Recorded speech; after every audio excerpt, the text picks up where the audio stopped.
Pendeta S. Lasoro. Baik, untuk sekarang sudah pukul 7.30, kita akan masuk ke dalam sesi pertanyaan. Oke, pertanyaan Kristen yang baju hitam mungkin?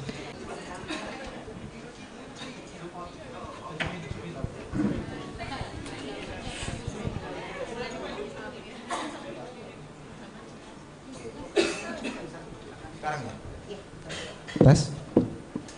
Baik, terima kasih atas kesempatannya. Izinkan saya untuk mengucapkan salam. Assalamualaikum warahmatullahi wabarakatuh.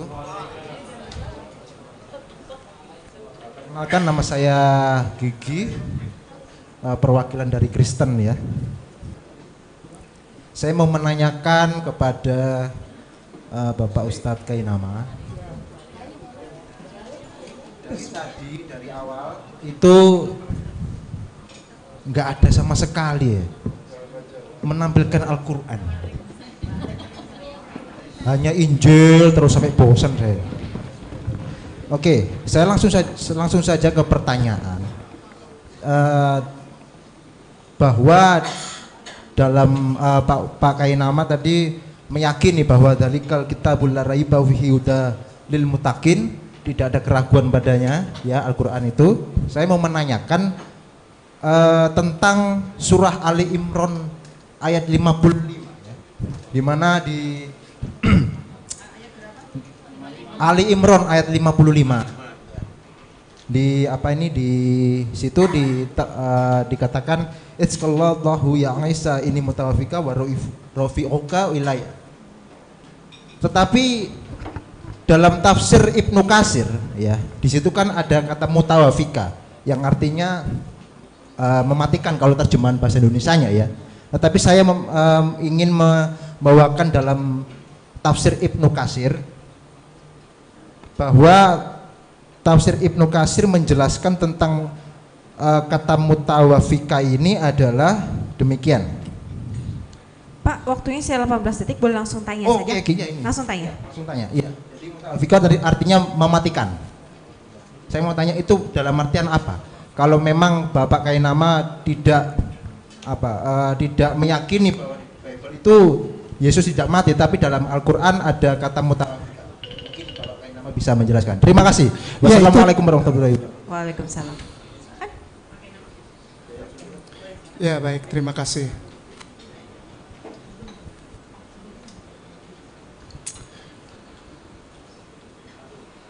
Kenapa harus assalamualaikum? Baik, begini, pertama adalah ketika saudara bertanya tadi bahwa kenapa Injil terus, ya memang ini temanya dari Injil, kan dari awal sudah dibilang. Lalu dibilang tentang bahwa di dalam Al-Quran ada kematian. Lihat tafsir Muyassar, itu gampang saja. Lalu dibilang Ustadz Kainama, kenapa bilang zalikal kitabul la raiba fihi hudal, tidak ada keraguan. Ya saya tidak ragu. Ketika Anda bertanya tentang kematian Isa ibnu Maryam di dalam Al-Quran yang tidak terjadi, lalu bilang saya, padahal di dalam Al-Qurannya Kainama ini ada yang bilang mati. Segala sesuatu yang membuat saya ragu terhadap Al-Quran, kenapa ditanya kepada saya gitu? Saya udah nggak ragu, Mas. Saya nggak ragu terhadap Al-Quran. Jadi dibawakan dengan apa itu penggambaran tersebut, penggambaran ini salah satunya Ali Imran. Saya ngobrolnya sama Dokter Lukman, dokter siapa? Yang di Madura siapa? Dokter Anwar Lutfi. Itu selalu setia mendampingi saya kalau untuk penalaran hadits dan ayat suci Al-Quran. Dan saya ujung-ujungnya akan tetap bilang bahwa saya berpegang pada zalikal kitabu. Kalau Mas ragu lalu menawarkan keraguan itu kepada saya, ya nggak bisa, Mas aja yang ragu. Kalau saya nggak ragu lagi. Jadi mau ditanya Ali Imran ke haditsnya apa, ya silakan aja Mas pakai. Kenapa? Toh Mas bukan Islam. Sehebat apapun Mas menerangkan tentang tafsir, tentang hadis, tentang Al-Quran, Mas bukan Islam. Kenapa? Setiap orang yang ragu terhadap suci Al-Quran, maaf, keimanannya dipertanyakan. Amana billahi wa malaikatihi wa kutubihi. Habis itu wa rasulihi wal yaumil akhir wal qadar. Jadi kalau ada yang tanya, "Oh ini zalikal kitabu." Yakin? Iyalah. Padahal di sini ada. Ya silakan aja. Saya nggak ragu. Setiap titik koma dalam ayat suci Al-Quran saya tidak ragu. Karena kalau saya ragu, berarti iman saya sedang goyang. Demikian. Barakallah.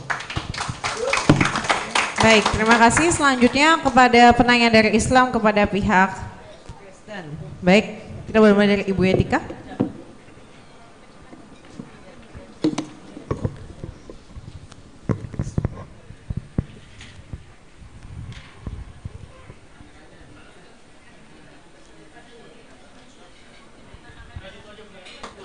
Oh maaf sebelumnya, saya lupa sebutin, saya juga belajar sama itu tuh yang duduk di belakangnya Bapak Danca tuh.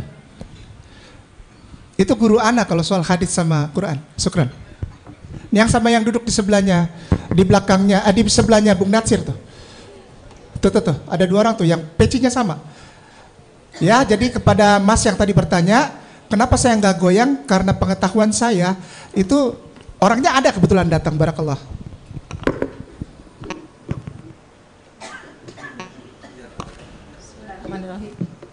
Assalamualaikum warahmatullahi wabarakatuh. Saya akan menanyakan Sanhedrin ya 43A sebagai bukti sejarah apakah bisa diterima? Tolong waktunya dimulai lagi, saya akan ulang. Oh ya sini. Ya. Bismillahirrahmanirrahim. Assalamualaikum warahmatullahi wabarakatuh.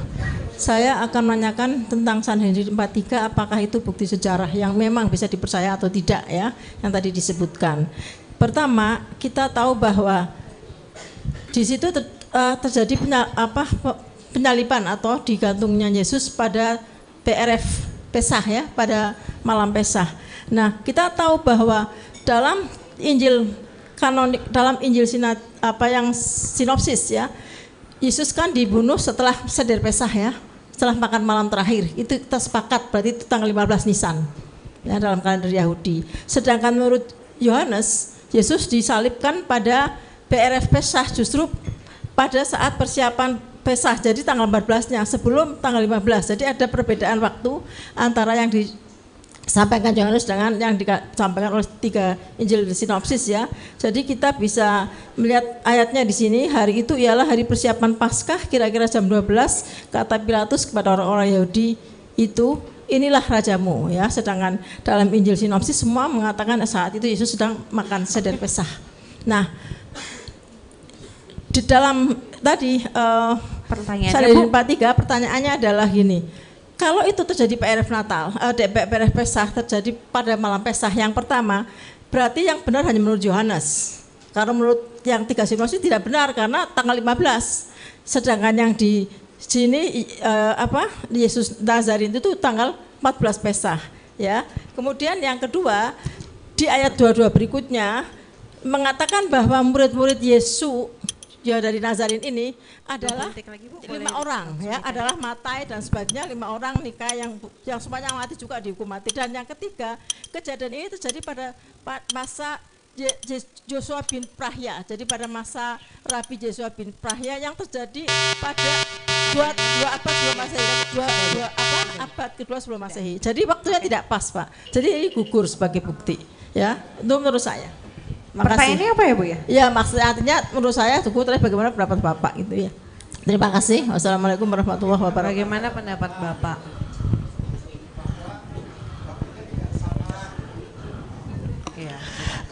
Begini, kalau tadi kan Ibu membuka pertanyaan dengan apakah itu dapat dijadikan bukti sejarah, ya, dapat dijadikan bukti sejarah.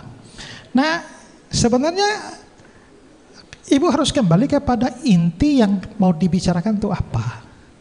Inti yang mau dibicarakan itu adalah apakah Yesus pernah mati dari sisi sejarah.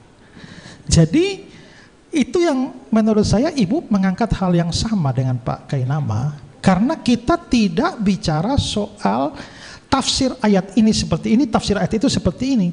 Tapi beda bagaimanapun juga tafsiran yang mau diterima, tapi bukti sejarah itu mengatakan bahwa Yesus memang mati.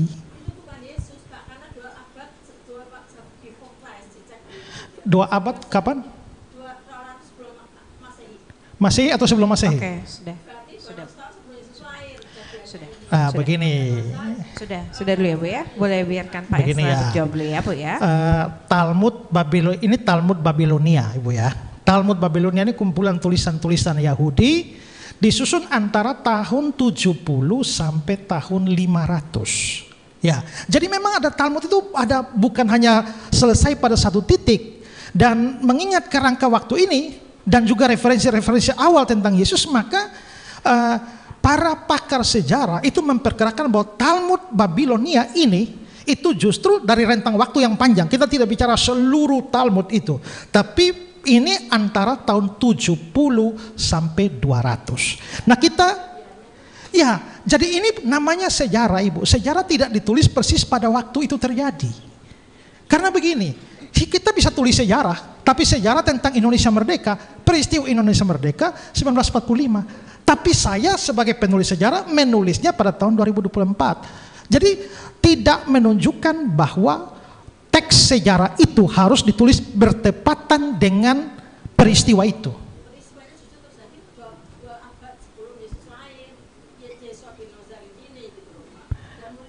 Nah, Ibu mengacu kepada mana? Karena kita bicara sebagai Talmud Babilonia 70 sampai 500. Ya.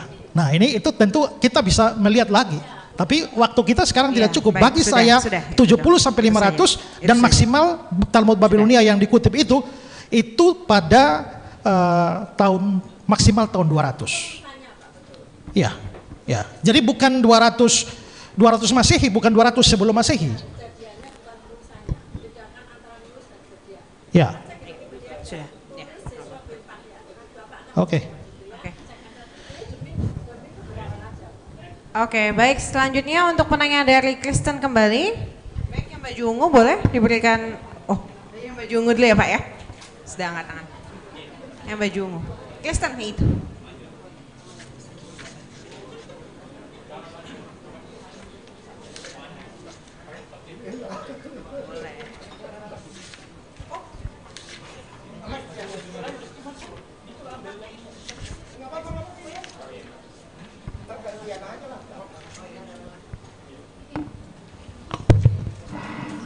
Selamat malam Pak Kainama. Ya, saya ingin bertanya ya. Ada kamera. Ya, jadi memang setelah saya mengamati sebagai ini ya audiens, memang jujur saja memang ini terkesan Pak Kainama berkhotbah ya daripada berargumen secara ilmiah. Nah, dan Bapak juga cenderung kepada tafsiran ya, dalam tanda kutip menafsirkan kepada mengarah pengamatan ini ya medis. Nah, pertanyaan saya ya, dan Pak Esra sudah sangat banyak sekali mengeksplorasi literatur ilmiah ya, yang banyak sekali membuktikan kesaksian Yesus itu mati ya dan bangkit dari segi historis. Nah, pertanyaan saya adalah, nah ini saya ada menemukan begitu ya dari segi medis, dan memang kematian Yesus dari segi medis itu adalah itu fakta ya. Itu di dalam jurnal On the Physical Death of Jesus Christ. Ini seorang dokter Pak. Ditulis oleh William D. Edwards, MD Wesley, dan juga Floyd A. Hosmer. Nah, kesimpulan jurnal ini mengatakan Yesus tidak mungkin tidak mati. Ketika ia mengalami siksaan penyaliban itu, pasti dia mati. Ya, hasil dari hukum salib. Nah, itu literatur medis. Pertanyaan saya adalah, referensi manakah pada abad pertama atau literatur ilmiah yang mendukung pernyataan Bapak yang mengatakan Yesus tidak mati ketika atau setelah disalibkan? Kan Bapak mengatakan Yesus sembuh ya ketika disiksa dari salib. Ya, tidak mati. Jadi pertanyaan saya, literatur apa gitu ya? Eksplorasi literatur mana begitu kan ya? Literatur ilmiah atau literatur dari abad pertama yang membuktikan Yesus survive dari penyaliban itu. Makasih.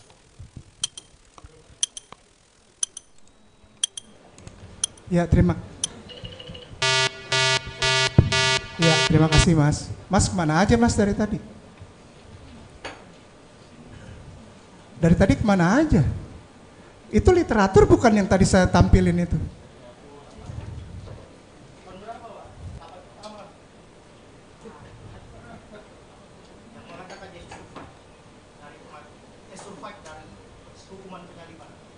Anda percaya Yohanes itu abad pertama literatur?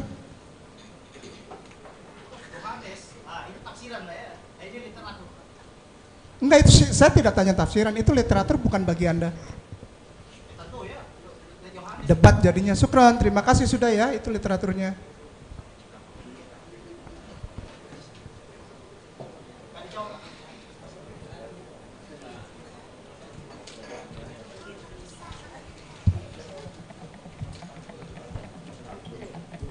Sudah, Pak? Sudah. Oke, baik, siap. Oke, selanjutnya untuk penanya dari Islam.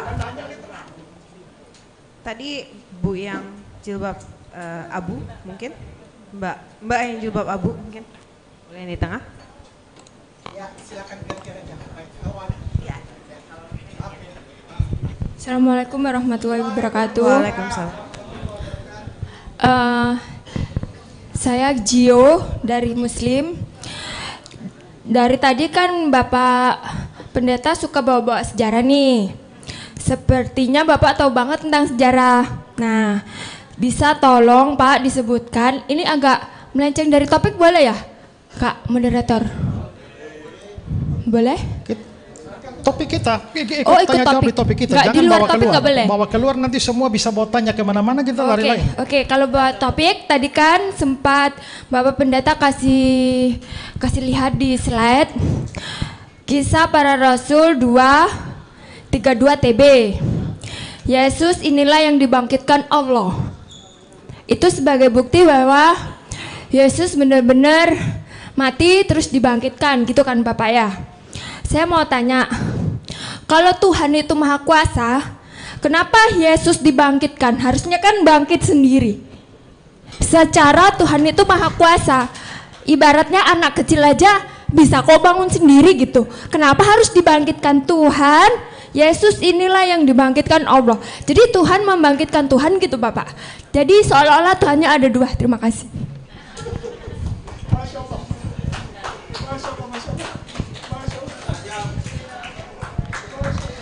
Ya,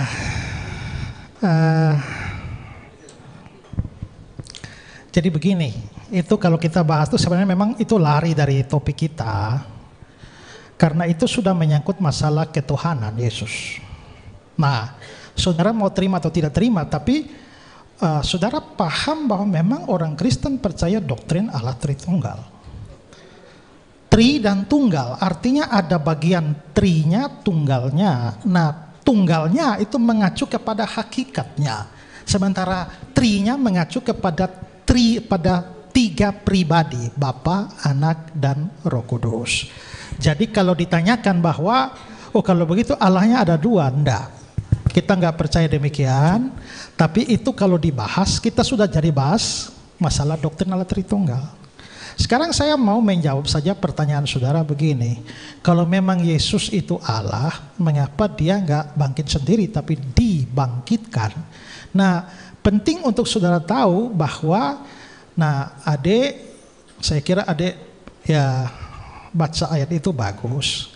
Tapi lebih bagus lagi kalau adik baca seluruh Alkitab. Paham pada topik itu, karena kalau adik baca seluruh Alkitab tidak hanya bilang Yesus dibangkitkan, tapi juga dia bangkit dengan kuasanya sendiri. Nah, di Yohanes pasal 2, pada waktu Yesus bicara dengan ini, Yesus bilang, rombak bait Allah ini. Ya, dan dalam 3 hari aku mendirikannya kembali. Lalu orang-orang Yahudi bilang, umurmu belum sampai 50 tahun, dan engkau mau mereka mengatakan, mereka merasa bahwa dia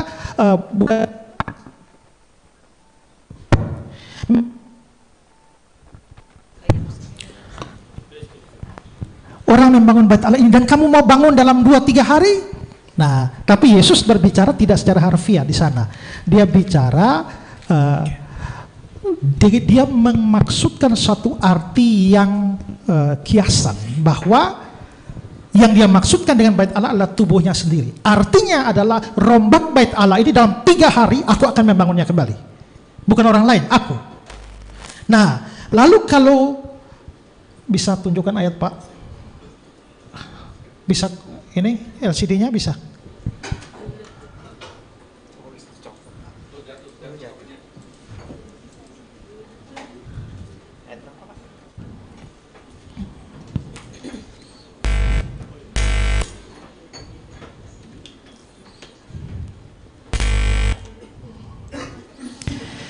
Ya, jadi ayat yang tadi dikasih itu memang Yesus dibangkitkan ya. Juga banyak ayat yang mengatakan demikian. Tapi coba lihat Yohanes pasal 10. Mulai ayat yang ke-17 ya. 17, 18.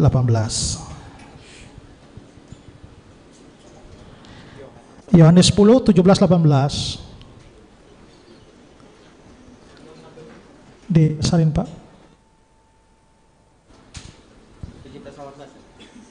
Ya, bisa besarin hurufnya.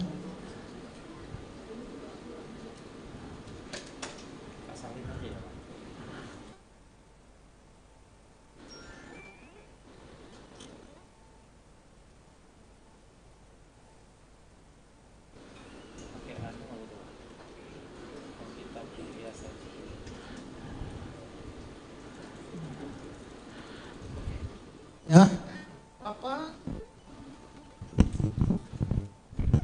Bapak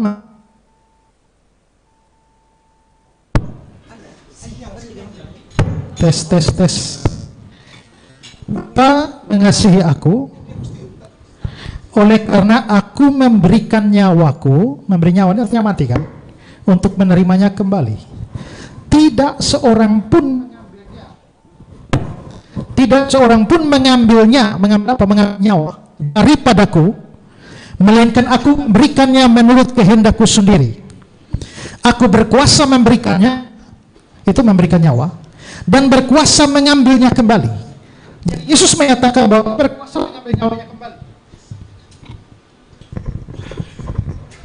Ini menunjukkan Yesus memang bangkit dengan kuasanya sendiri. Lalu Roma 1 ayat 4. Roma 1 ayat yang keempat.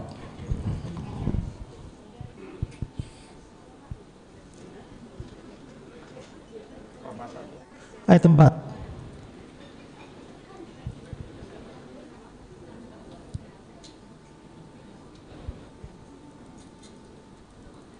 Dan harus lurus Pak, lurus ke situ. Siap.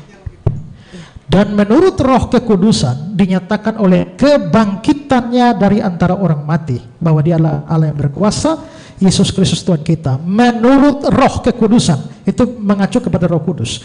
Kalau begitu ada ayat-ayat yang menyatakan Yesus dibangkitkan oleh Bapa. Ada ayat-ayat yang mengatakan Yesus bangkit sendiri dengan kuasanya. Dan ada ayat-ayat yang mengatakan bahwa Yesus dibangkitkan oleh Roh. Kesimpulannya apa? Kebangkitan Yesus itu adalah hasil pekerjaan bersama dari pribadi-pribadi Tritunggal. Gitu. Ya. Baik, terima kasih untuk Pak Eskresoro. Sekarang kita kembali lagi kepada penanya Islam. Bagi yang Islam, siapa yang mau bertanya? Bu Indri dulu yang... Oh ya, tadi Pak Pendeta, maaf.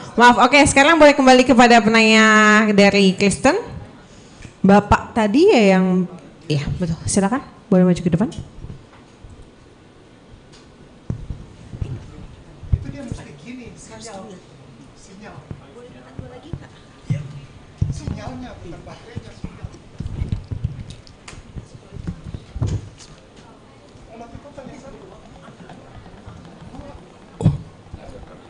Oh ya, oke baik. Selamat malam semua. Ya, ini pertanyaan saya tujukan ke Pak Pendeta.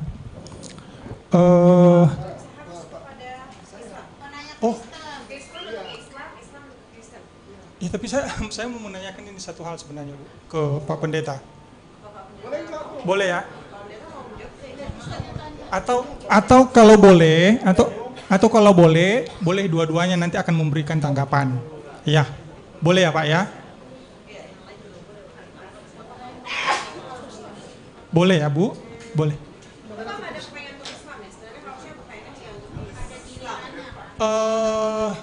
Ya saya kalau boleh, saya juga nanti Pak Pendeta boleh, ya Pak Ustadz boleh menanggapi. Oke, baik Bu. Ya terima kasih ini. Sebenarnya saya tujukan ke Pak Pendeta sih. Ya, oke baik. Saya mengambil dari sebuah doa di Kristen yang mengatakan bahwa Yesus wafat, dimakamkan, dan pada hari ketiga bangkit dan naik ke surga, duduk di sisi Allah. Dari situ ia akan datang mengadili orang hidup dan yang mati. Pertanyaan saya adalah, kapan Yesus akan datang kembali untuk mengadili orang hidup dan yang mati itu? Atau hari penghakiman itu kapan akan terjadi? Terima kasih. Saya jawab dulu ya. Boleh Pak Ustaz. Itu sebetulnya dari Athanasian Creed awalnya ya. Lalu Nicene Creed. Jadi ada dua macam ya. Ada Athanasian ya Bung. Bung siapa namanya Bung? Ya Bung lah pokoknya. Bung, sehat-sehat ya. Terima kasih sudah tanya. Jadi begini Bung, kalau saya ditanya tentang hal itu, saya akan jawab bahwa ada dua. Pertama yang Nicene Creed, lalu Athanasian Creed. Kalau Athanasian Creed lebih keras itu, karena di awal pertama bukaannya ada bagian doa tersebut yang mengharuskan orang itu harus Katolik, kalau tidak selamat. Itu Athanasian Creed. Lalu Bung tanya yang tentang menderita di bawah pemerintahan Pontius Pilatus, disalibkan, mati dan dikuburkan, turun ke dalam kerajaan maut, pada hari ketiga bangkit pula dari antara orang mati, naik ke surga, duduk di sebelah kanan Allah Bapa yang Maha Kuasa, dan akan datang dari sana. Maksudnya gitu Bung ya? Dan akan datang dari sana untuk menghakimi orang yang hidup dan yang mati. Aku percaya kepada aku percaya kepada orang kudus, gereja yang kudus dan pengampunan dosa, kebangkitan orang mati dan hidup yang kekal. Sembahan, lalu kita nyanyi kidung jemaat gitu. Yang Bung tanya kapan? Waduh Bung, tidak ada seorang pun yang tahu. Anak tidak tahu, hanya Bapak saja yang tahu. Apalagi beta Bung. Kasihan sudah hitam ditanya begitu. Terima kasih Bung. Pak Pendeta mau menjawab? Sama, beta juga tidak tahu.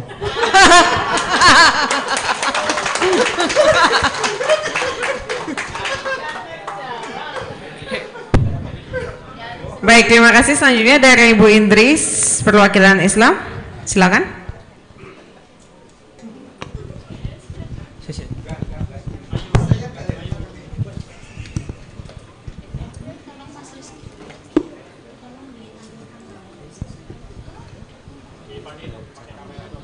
Baik, Assalamualaikum warahmatullahi wabarakatuh.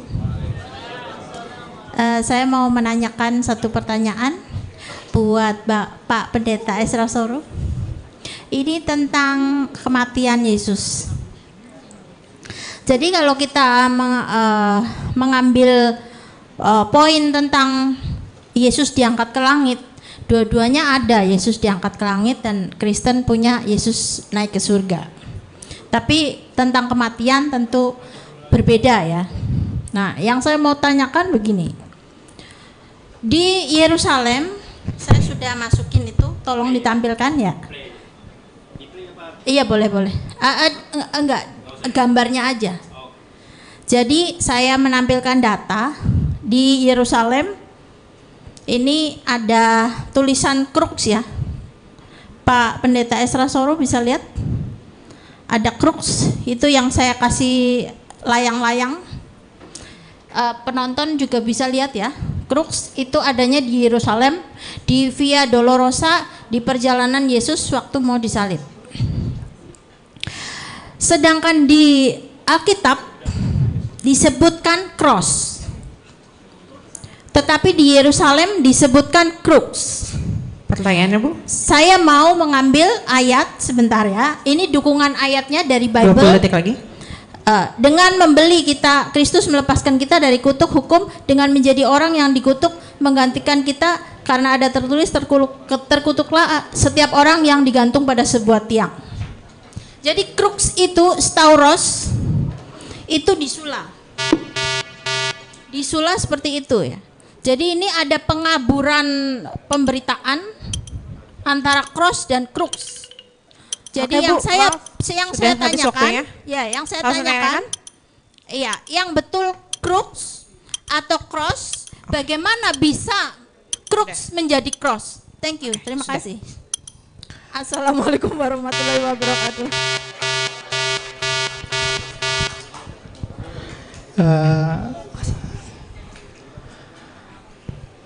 Begini Ibu ya. Tadi apa? Jadi begini, bahwa kalau dilihat dari data sejarah dan lain sebagainya tentang tradisi penyaliban Roma, maka memang penyaliban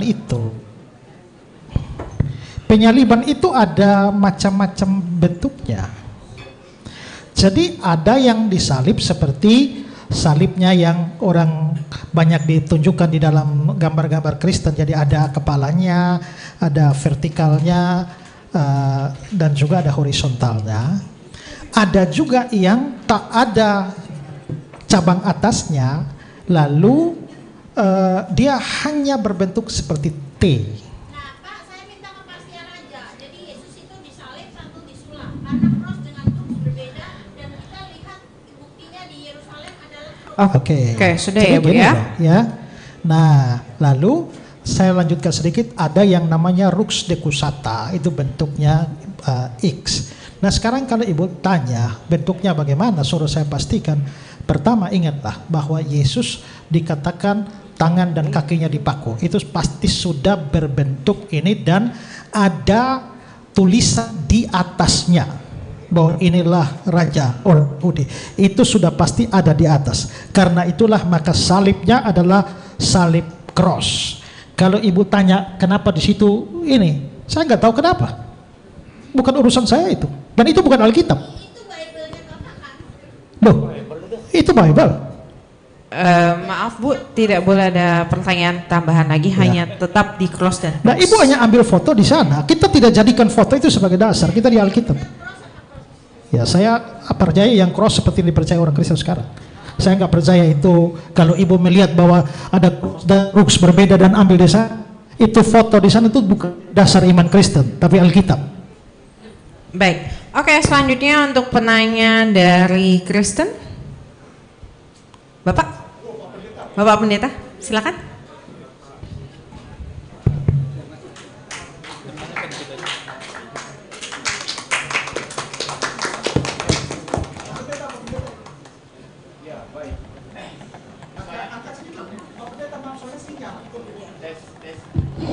Gini.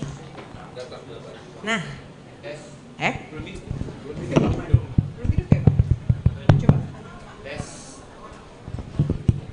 Tes, ya ini bagus.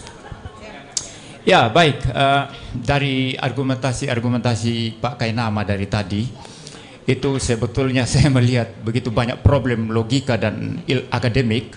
Tapi saya hanya mau bahas dua di sini dan silakan dijawab nanti. Yang pertama-tama, Pak Kainama sebagai Muslim menggunakan Alkitab sebagai dasar argumentasinya.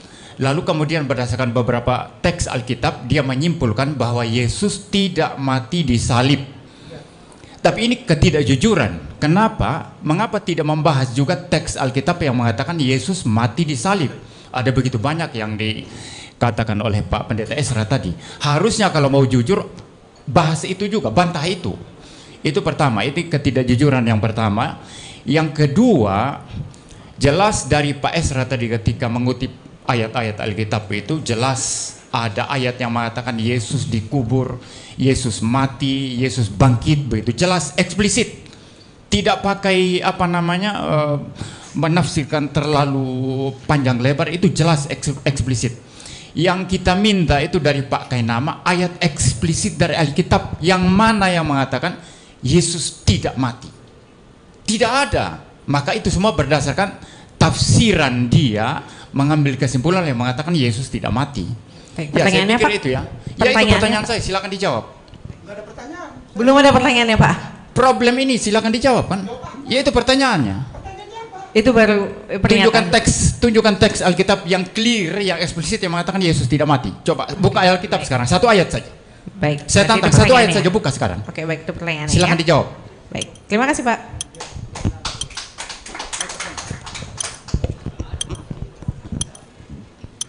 Ayat-ayat itu saya pakai di depan, Pak. Kenapa Bapak tantang saya sekarang lagi? Balik lagi. Langsung buka ayat Tadi udah dibuka di depan. yang mengatakan Yesus tidak mati mana? Langsung buka sekarang. Ya tadi udah dibuka di depan. Ya buka sekarang, buka. Tadi di depan sudah. Kenapa saya harus buka lagi? Oke. Baik, penonton boleh tenang dulu. Baik, Bapak boleh kembali ke tempat duduknya nggak apa-apa? Silahkan. Silakan kembali ke tempat duduknya. Oke. Ya, buka aja ya. Jangan diikutin. Udah bagus sih. Yang tadi yang pertama itu, yang itu satu. Buka. Masya Allah. Dari tadi Pak Pendeta kemana aja, tapi nggak apa-apa lah. Enggak ya, buka aja. Kamu juga akan minta untuk buka. Ya tadi. Oke, boleh tenang dulu ya Pak ya. Oke, baik, boleh tenang dulu. Boleh tenang dulu dari audiens. Santuy aja. Kenapa jadi kayak debt collector gitu? Iya. Ya yang tadi ada, kok santuy aja Pak. Yang tadi yang mana? Saya mau lihat sekarang. Ini lagi dibuka, santuy aja. Iya baik, tenang, nggak apa-apa. Tidak apa-apa Pak. Baik ya, sudah tidak apa-apa ya Pak ya. Harap audiens untuk tenang kembali.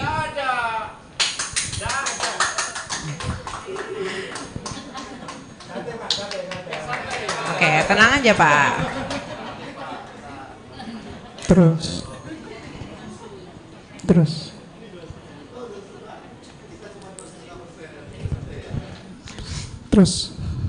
Gedein ya. Ya. Ini. Ya. Pak mohon untuk tenang dulu, biarkan untuk narasumbernya menjawab dulu ya Pak ya. Saya menjawab ya Pak Pendeta. Ya ini yang saya pakai tadi Pak Pendeta. Karena di sini pakainya soma, bukan petoma gitu. Yang saya tanya ayat eksplisit yang mengatakan Alkitab mengatakan Yesus tidak mati. Itu yang saya minta, bukan itu. Itu tafsiran Anda. Pak sudah biarkan untuk narasumbernya menjawab ya Pak Kan ya. saya Untuk jawab. Saya akan jawab. Oke, silakan jawab aja Pak. Silakan Iya jawab. ini Silakan. saya jawab ini udah kan.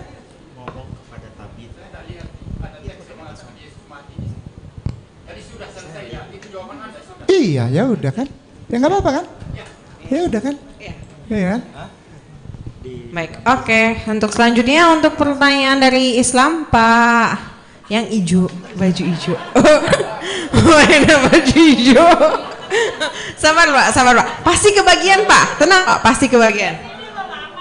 Oh udah lama ya, udah di Pak belum. Gak apa, habis nih ya Pak ya, habis nih. Kebagian semua kok Pak, tenang aja Pak. Cek satu. Kakak Bu, minta maaf, bertanya di Bu. Islam. Bagaimana cara bisa memastikan Yesus itu mati, sedangkan 4 penulis itu tidak jelas bagaimana? Itu saja. 4 penginjil yang menulis pengarang Injil ini tidak jelas. Saya bisa kasih bukti datanya. Bagaimana caranya bisa membuktikan Yesus mati, sedangkan penulis Injil ini aja tidak jelas. Terima kasih, itu dari saya.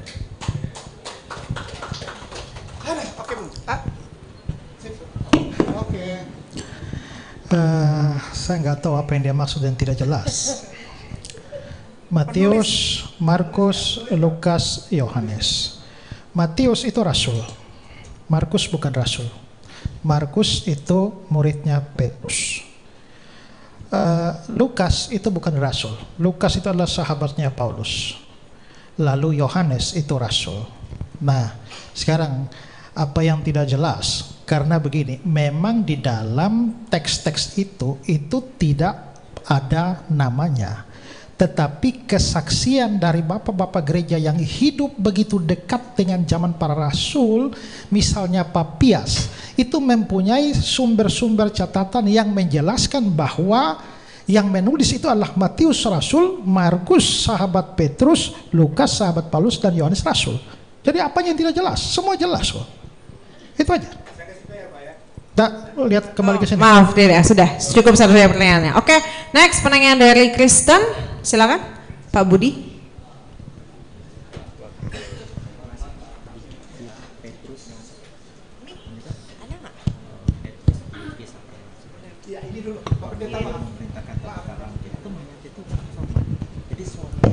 Satu. Saya sendiri merasa Pak Kainama ini sering menghindari pertanyaan dan bukan menjawabnya ya, baik dalam debat maupun dalam acara tanya jawab. Tadi dalam debat Pak Istra sudah mengatakan tidak ada ayat yang mengatakan Yesus sembuh, semua bangkit atau dibangkitkan, dan Pak Kainama tidak menjawab satu huruf pun dalam persoalan itu. Dan saya sekarang ingin menekankan kembali pertanyaan yang tadi ditanyakan oleh Pak Istra. Kalau memang Yesus tidak mati, berarti dia harus dikatakan dia sembuh atau disembuhkan, bukan bangkit atau dibangkitkan. Oke. Supaya keras saja, supaya dengar. Saya tadi orang tanya saya tidak dengar. Suaranya terlalu kecil. Ya, bukan mau bentak-bentak. Ya, oke, silakan.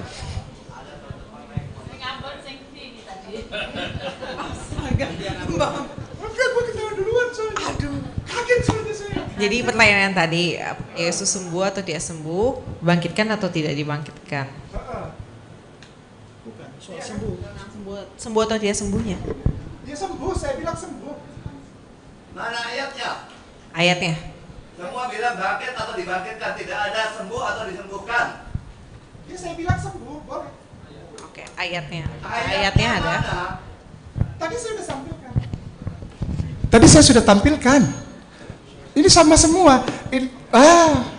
Begini Pak Pendeta, kenapa jadi menekan mana ayatnya? Giliran diminta ke sebelah, Bapak nggak pernah tanya ke sebelah mana ayatnya, mana apa Yosefus yang asli, mana misalnya kayak gitulah. Kenapa kok harus mati? Kayak tadi tuh Sanhedrin, ya kan? Tapi kalau ke saya, dia nggak menjawab. Karena porsi saya menjawab, dia sembuh. Udah itu aja. Boleh dong Pak Pendeta? Boleh nggak? Boleh nggak? Apakah harus begini sesuai dengan keinginan Bapak? Kalau Bapak bilang dia tidak mati, iya, berarti dia sembuh atau iya, disembuhkan. Tapi tidak iya, ada ayatnya satupun. Di dalam semua mengatakan dia bangkit atau dibangkitkan, berarti dia mati. Pak, di dalam iman saya dia tidak mati. Itu imanku. Nah, pembahasannya temanya. Oke.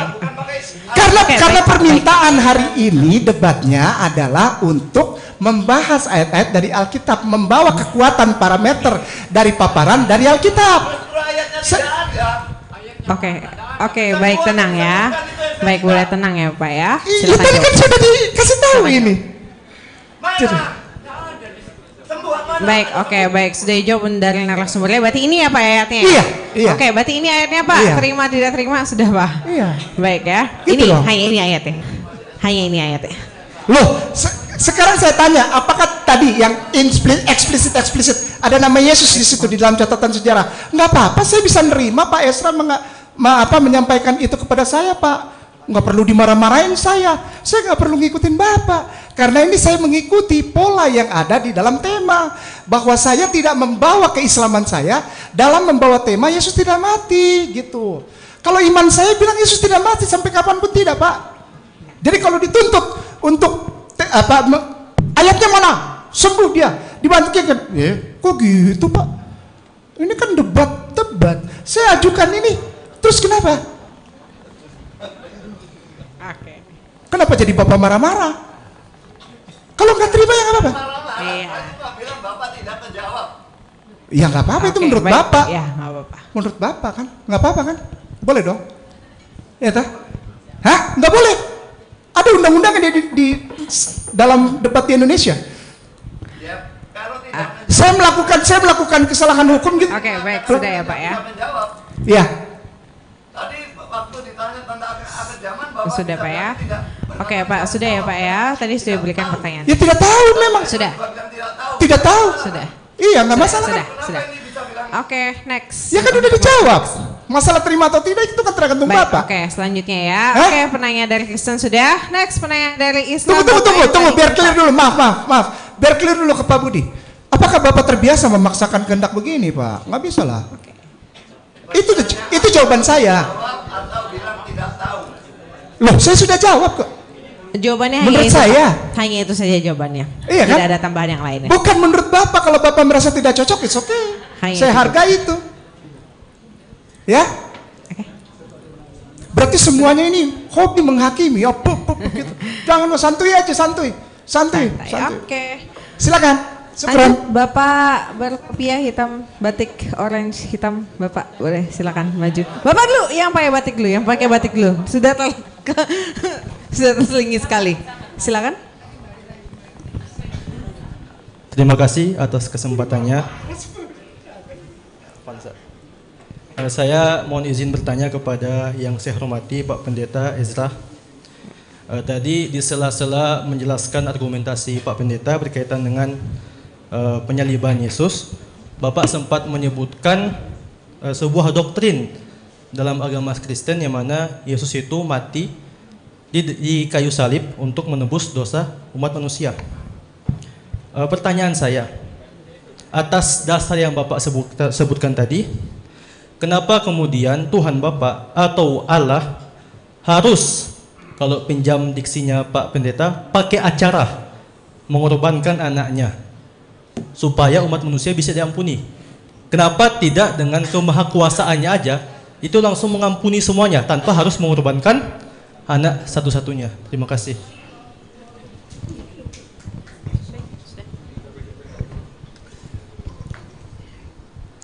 Ya, terima kasih. Ada banyak juga saya dapat pertanyaan seperti itu ya. Allah kan maha kuasa. Kalau dia memang mau menyelamatkan manusia ya selamatkan lah, sudahlah. Gak acara repot-repot lah jadi manusia lah, lahir lagi dari seorang manusia, mati, menderita, mati dan seterusnya. Nah, hanya saja satu hal yang seringkali tidak dipahami adalah Allah itu bukan cuma Allah yang maha kuasa. Saya tidak bicara Allah lain, saya bicara sifat Allah. Ya, jadi Allah itu bukan hanya Allah yang maha kuasa. Yang maksudnya begini, bukan dia tidak punya sifat maha kuasa saja, dia punya sifat yang lain. Dan sifat yang lain itu adalah maha adil. Dan keadilan Allah itu mengharuskan dia akan menghukum orang berdosa. Sekarang lihat Nahum 1 ayat yang ketiga. Ya. Tolong slide-nya. Nahum 1 ayat 3.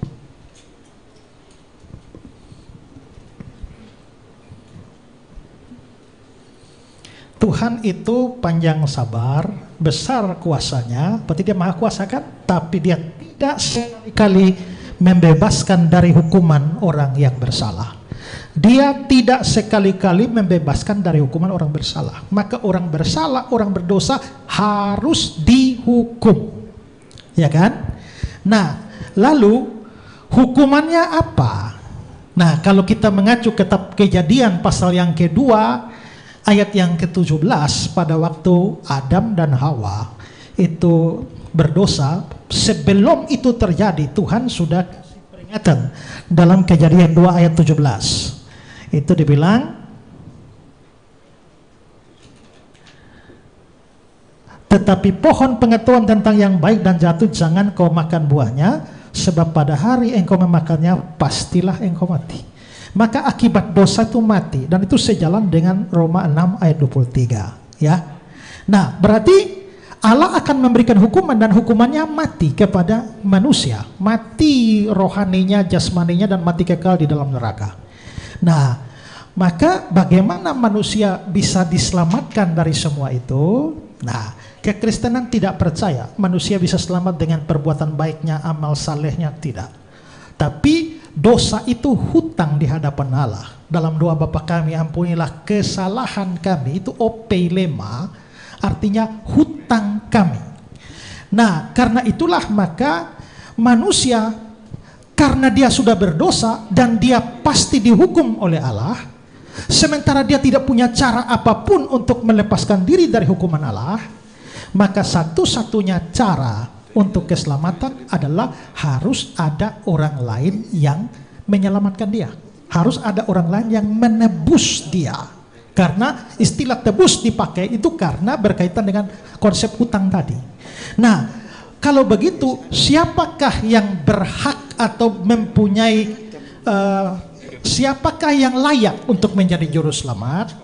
Juru selamat itu harus memenuhi 2 syarat. Syarat pertama, dia harus manusia karena dia mau menebus manusia. Kedua adalah syarat kedua, dia harus tidak berdosa sama sekali. Masalahnya semua orang adalah orang berdosa. Mencari orang yang bisa jadi juru selamat, yaitu orang atau manusia yang tidak berdosa, itu tidak ada.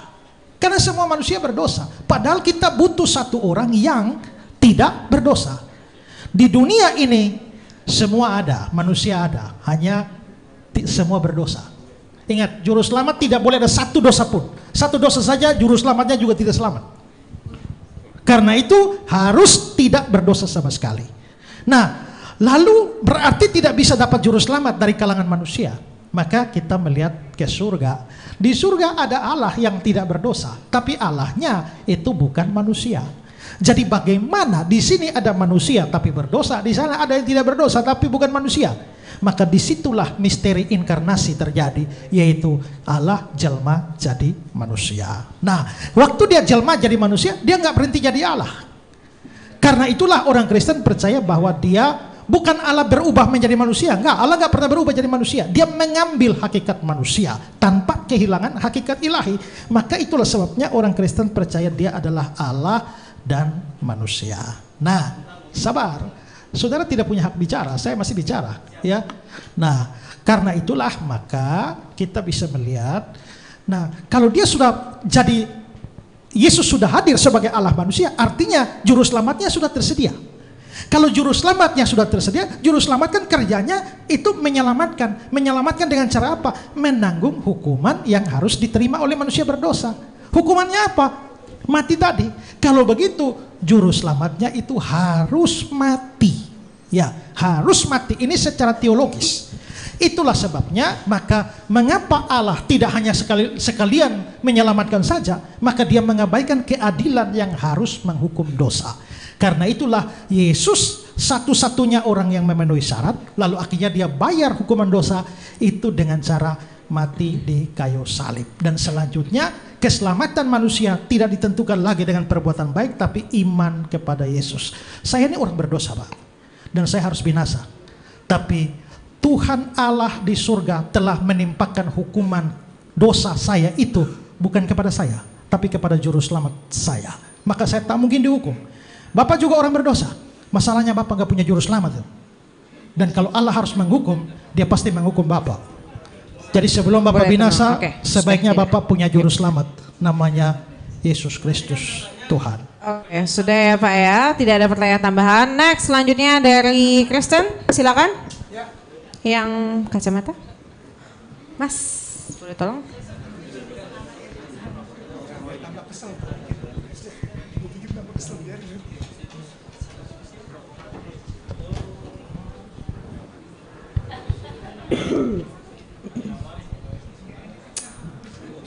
Ya, selamat malam Pak Kaimana. Kainama. Iya, oh ya, mohon maaf. Begini Pak, saya ingin menanyakan. Mohon tenang dulu para audiens. Begini Pak, saya ingin menanyakan terkait apa yang tadi sudah dibahas panjang sesi tadi, terkait bagaimana Bapak menyimpulkan di dalam Yohanes 19 ayat 40 itu, di sana mayat Bapak menyampaikan itu sebagai bahwa itu tubuhnya Yesus dan dalam kondisi posisi masih hidup begitu. Dan kemudian Yesus ini tidak mati tapi disembuhkan, kira-kira seperti itu. Nah, pertanyaan saya begini Pak ya, saya memahaminya adalah bahwa teks Alkitab atau ayat Alkitab yang diangkat tidak pernah bisa dilepaskan dari konteks dan runtut peristiwa yang ada. Nah, ketika di sana Bapak mengatakan bahwa mayat Yesus ini ya dikatakan sebagai tubuh dan itu dalam posisi Yesus ini mati, masih hidup dan kemudian Yesus ini disembuhkan begitu. Lalu bagaimana dengan runtut peristiwa dan konteks di ayat 32 dan 33? Di mana di situ dikatakan tetapi ketika mereka sampai, ini ayat 33-nya, sampai kepada Yesus dan melihat bahwa ia telah mati, mereka tidak mematahkan kakinya. Sedangkan di ayat 32 prajurit-prajurit mematahkan kaki-kaki orang yang pertama dan kaki orang yang lain yang disalibkan bersama dengan Yesus. Tapi waktu sampai kepada Yesus tidak dipatahkan kakinya karena Yesus sudah mati, telah mati di situ dikatakan ya. Dan ini saya melihatnya kata telah saja kita orang Indonesia kita sudah tahu sudah mati, jelas sudah mati. Lalu bagaimana Bapak bisa menurut saya ini menjadi mengasumsikan ya, dengan satu ayat Bapak mengatakan bahwa ini tubuh yang masih hidup, sedangkan di konteksnya kita bisa melihat bahwa di situ dikatakan Yesus telah mati dan ini masih di dalam Injil Yohanes pasal 19, tidak keluar dari Injil Yohanes dan tidak keluar dari pasal ini. Ya, jadi pertanyaan saya bagaimana Bapak melihat ayat 30 dan 33 ini sehingga membawa kepada kesimpulan yang demikian. Baik, itu. Terima kasih. Terima kasih Pak.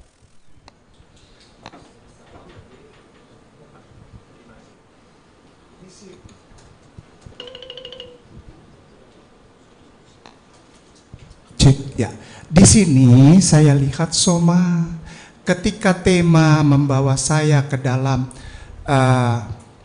sebagai antitesis dari tesis kekristenan, ya, yang Kristus harus mati, Yesus harus mati, maka saya antitesisnya.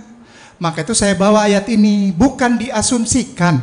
Saya mengikuti alur. Contoh ditanya bagaimana tentang ayat 32-33, itu ada oksos di situ bermain. Ya, oksos, EXOXOS, oksos, oksosmir bersama dengan vinegar, wine, ya, wine, vinegar dan mir atau smirna. Nah, di situ ada mai. Nah, saya sampai kepada sini, di sini disebutnya tubuh, bukan saya yang asumsi, bukan. Karena kalau kita buka G4983 dengan petoma, itu beda memang, itu aja. Jadi saya menyampaikan apa yang harus saya sampaikan. Apa? Antitesis dari tesis penyaliban mati. Gitu. Ya. Saya hanya menyampaikan antitesis dari tesis Yesus mati. Kenapa? Karena saya Islam. Saya tidak boleh bilang Yesus mati, terhina, terkutuk apalagi. Nggak boleh. Nggak boleh. Jadi saya mempertahankan ini, mengikuti dari yang Mas bilang tadi, ini kan satu konteks. Iya. Telah mati di situ kok anistemi juga kok. Anistemi aja kalau kita lihat leksikonnya masih banyak pengertiannya di bawah. Bukan hanya bangkit dari kubur, bangkit dari kematian, raise from the dead, bukan. Anistemi banyak. Orang berdiri aja Matius dipanggil oleh Yesus, dibilangnya anistemi, Mas. Begitu. Jadi saya pakai leksikon ini bukan untuk berasumsi, tidak. Dan semua orang Kristen bilang asumsi, tafsir, tidak. Saya ikutin, ada nomornya, saya tulis kok. Begitu. Jadi di kesimpulan terakhir itu, setelah melihat diturunkan oleh Nikodemus dan dibalur, padahal tidak ada pembalseman di dalam aninut budaya Yahudi dan di dalam kebiasaan Yahudi tidak ada membalur badan orang mayat, itu tidak ada, karena memang dilarang. Nah, saya ikuti itu alurnya, gitu loh, Pak Budi ya. Saya ikuti alurnya gitu. Masalah saya dibilang tidak menjawab, saya nggak apa-apa. Kenapa? Karena saya hanya mengikuti alur. Nah, saya berada di posisi antitesis dari tesis Yesus mati. Ya, saya lewat alur itu. Kenapa kata Pak Aimiam? Kenapa tidak juga membaca ayat-ayat yang mati? Karena posisi saya bukan di tempat Yesus mati. Posisi saya, ngerti ya? Ya, posisi Kainama malam ini adalah di tempat Yesus tidak mati. Gitu. Karena kalau saya juga mendukung Yesus mati, saya keluar dari Islam, Pak. Saya keluar dari Islam. Iya. Beneran. Jadi kalau orang Kristen bilang, dia hanya bilang Yesus mati, tidak mati, sembuh-sembuh. Ya iya.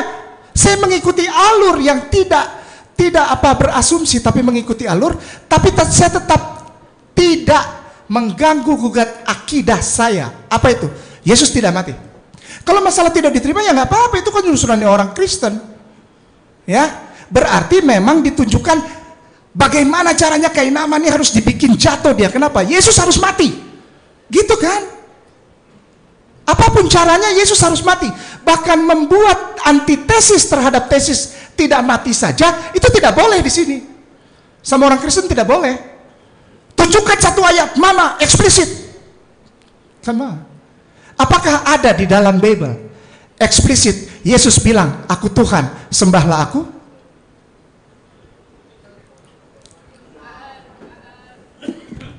Dan saya tidak pernah tanya itu. Tidak pernah tanya itu, tidak pernah paksa itu, karena itu iman saudaraku Kristen. Tapi Kristen marah betul. Tunjukkan satu ayat, ayo kita menang. Tidak ada ayat eksplisit. Saya tanya sekarang, ada nggak ayat eksplisit Yesus bilang, aku Tuhan, sembah aku? Atau gini deh yang gampangan, kamu ibadah hari Minggu pakai band. Ada ayat eksplisitnya? Kamu ibadah hari Minggu pakai band. Ada ayatnya? Marilah, saya ditempatkan dalam posisi debatnya begini. Bukan saya menghindar atau tidak jawab. Ya itu jawaban saya Pak Budi, Pak MEL. Karena kalau saya balikin lagi, ada nggak bisa dibilang, Yesus Tuhan, aku Tuhan, dan sembahlah aku. Atau yang gampang aja deh, ibadah hari Minggu pakai band. Ayolah. Ini tempat saya, bukan saya jadi covering up, enggak lah. Ini punya gua tahan sampai kapanpun, gitu pun. Karena apa? Karena iman Islamku bilang, begitu engkau bilang Yesus mati disalib, selesai itu surat. Wa makataluhu masalubuhu. Kau merobek iman aku. Wa amana billahi wa malaikatihi wa kutubihi. Dirobek itu. Keluar saya dari Islam. Demikian, syukran katsiran, jazakallahu khair. Baik, terima kasih. Baik, selanjutnya pertanyaan dari Islam. Bapak, ini yang biru dulu ya. Yang biru dulu Pak. Nanti Pak, bisa gantian. Pasti kebagian Pak, tenang Pak. Pasti kebagian ya. Assalamualaikum warahmatullahi wabarakatuh. Waalaikumsalam warahmatullahi wabarakatuh. Ini tadi saya ngikuti ya, bercerita tentang Yesus, tentang kesaksian, pertanyaan saya ya, apakah kitab teman-teman Kristen itu firman Tuhan? Kenapa kok butuh saksi mata? Peristiwa ditulis itu kan wartawan, kan gitu. Sedangkan di Yohanes 12:49 itu perkataanku bukan dari diriku sendiri, itu yang firman Tuhan. Lalu peristiwa itu wajar kalau perselisihan. Menurut Yahudi dirajam, menurut Romawi disalib. Makanya di dalam Al-Quran itu diluruskan, kemudian Yesus tidak mati dan tidak disalib. Itu wajar. Itu pertanyaan saya. Kedua, satu aja Pak, hanya satu pertanyaan. Pertanyaan satu, apakah hanya satu yang tadi Pak?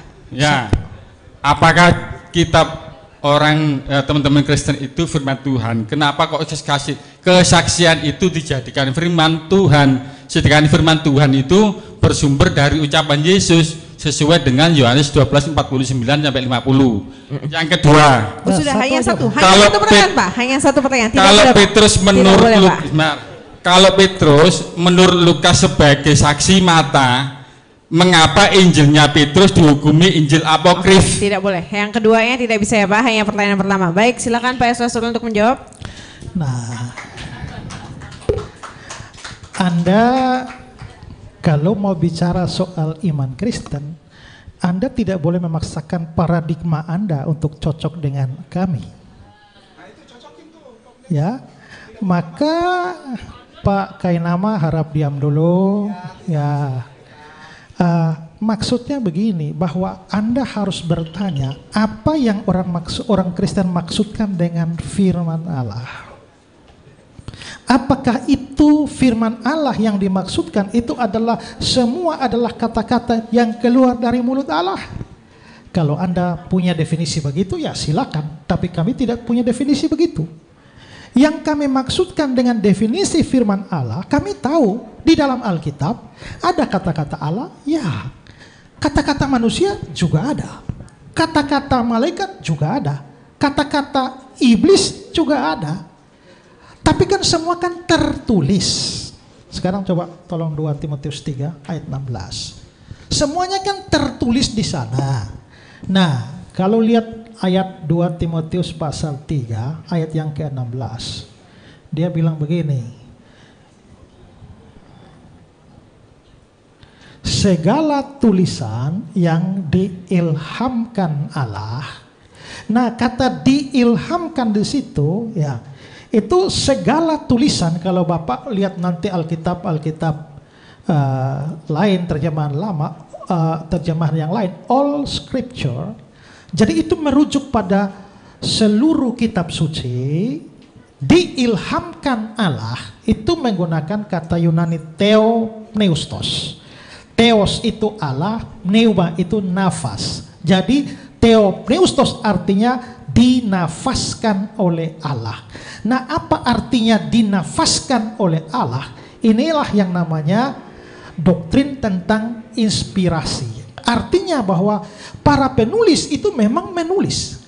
Mereka menulis dan bahkan mereka gaya tulis mereka itu masuk. Mereka mengadakan seperti Lukas pasal 1 itu ya. Dia mengadakan wawancara dengan para saksi mata dan segala macam.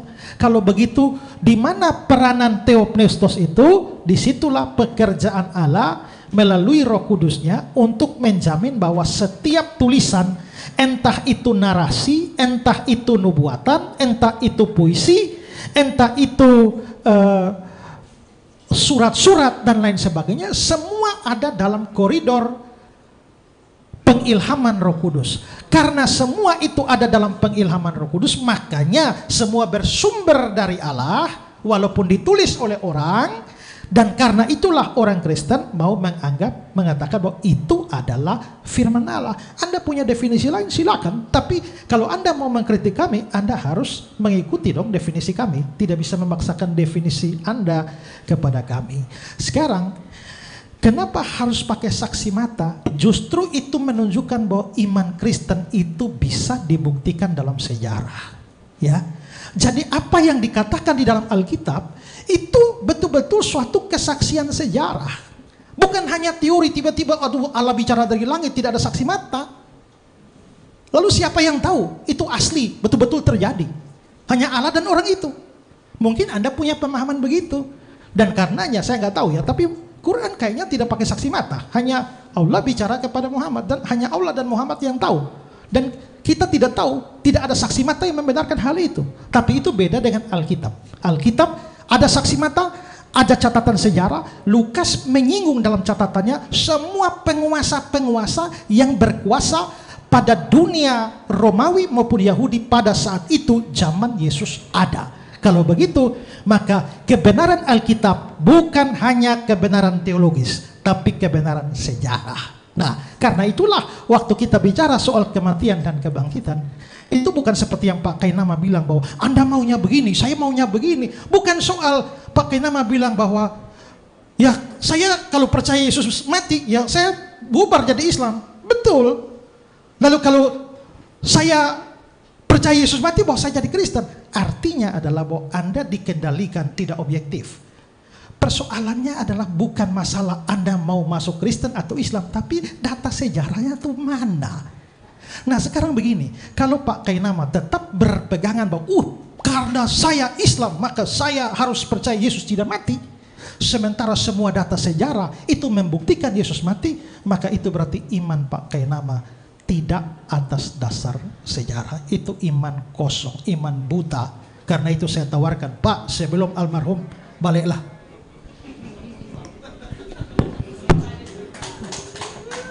Baik, terima kasih.